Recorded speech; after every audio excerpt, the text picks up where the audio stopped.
So we talked about this a little bit, but what kind of qualities in a person do you look for whenever you're trying to add someone to your team? Yeah, so I like that. It depends. So if I'm hiring for sales, I like a sales type background. But the biggest thing I've learned, and since I last talked to you, I've grown in my leadership team. We've grown so much on hiring. No matter what company, Apple, Tesla, any of the big dogs, any single company, the hardest thing to do is get the right people in an organization. The hardest thing for the best. The Knicks is still one of the most valued franchises in the world. I think like top 3, and they just now made the playoffs for the first time in like Years. over a decade almost.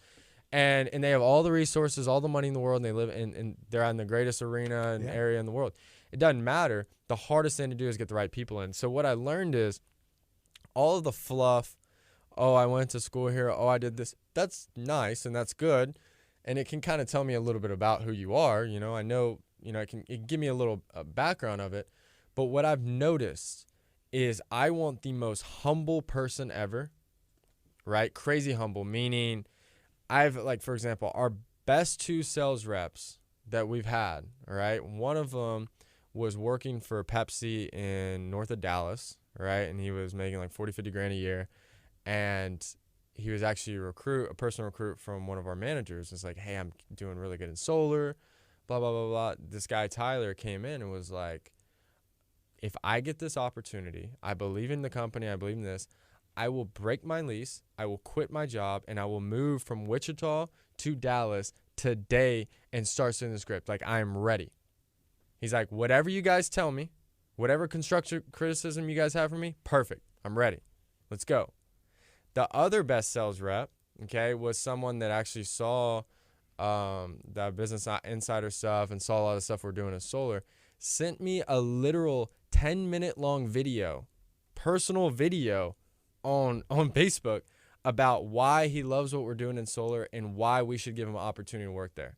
And I was like, who the heck is this guy? We sent it to our team. We did the first round interview. They loved him. We hired him.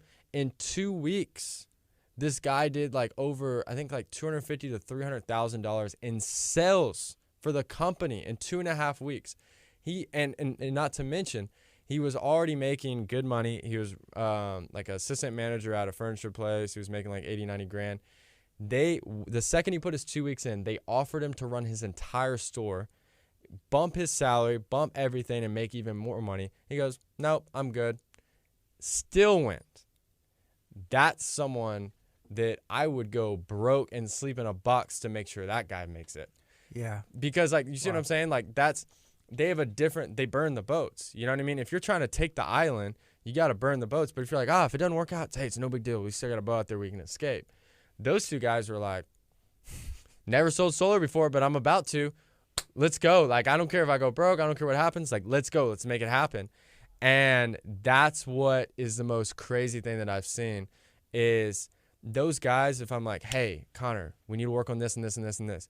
He's never been like, but Grant, what about, there's no ego. It's like they want to get better. They're so humble that they're like, whatever I need to do to be successful, let me know. And they were just crazy persistent. Yeah. I wish I could tell you, I mean, they're sharp guys for sure, but I've seen a million sharp guys and they constantly get killed and they just chase their tail forever and ever and ever and ever and ever because it's always someone's fault but them. If my company has a bad week, it is not anybody's fault other than myself. It is not the market. It is not anything.